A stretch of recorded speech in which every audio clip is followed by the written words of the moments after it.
and welcome to the double pedal single stroke section for Bass Drum Secrets 2.0.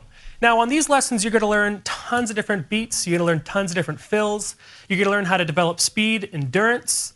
We're going to give you some warm-ups so you don't hurt yourself. We're going to teach you how to develop your weaker foot. There's lots of stuff that is included in this section.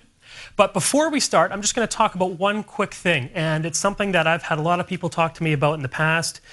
People have commented on some of the videos I have. They come up to me after shows, and they always ask, why do I keep my left foot on the double bass, on the slave pedal, on the double bass pedals? I'm going to show you what it looks like here. So as you can see, I always rest my left foot on the pedal, which in turn puts the beater right up against the bass drum head. And I've had a lot of people think, oh, is it because of strategic purposes, or is it because I'm trying to get a different tone? Basically, I am a heels up player.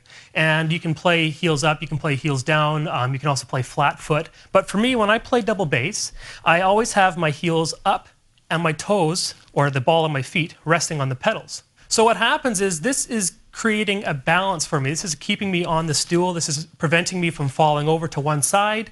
And it's essential. If I lift one foot up, all of a sudden I'm off balance.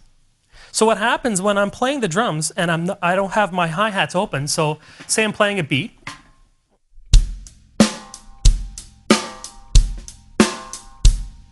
so you'll notice when I'm playing a beat with my hi-hats closed, I have the ball of my foot resting on the pedal, keeping my hats closed.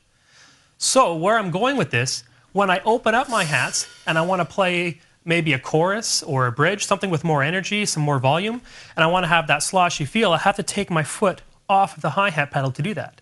Now when you're playing heels down, a lot of people, they'll just open up their hats like this. I don't do that because I play heels up. So for me to lift up my pedals, I'd have to actually lift my whole leg off the pedal, which then creates this unbalance, and I want to fall over. So what I do is instead of going this way, which spreads my legs a little bit too far, I bring it over to the slave pedal where I do a lot of double bass anyway. However, when I do that, I have to rest it on there to keep my balance. So that is why when I'm playing these beats and these fills and these hand to feet combinations, you're going to notice a lot of the times that I'm going to rest my left foot on the slave pedal.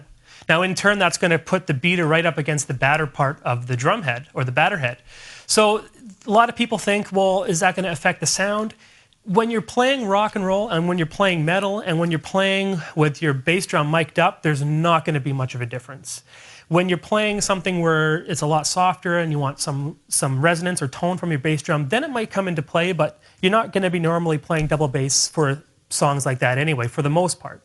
So when it comes to rock, when it comes to metal and stuff, it's not a problem. I've been doing it for the last couple of years, and the way I play with heels up, it's essential.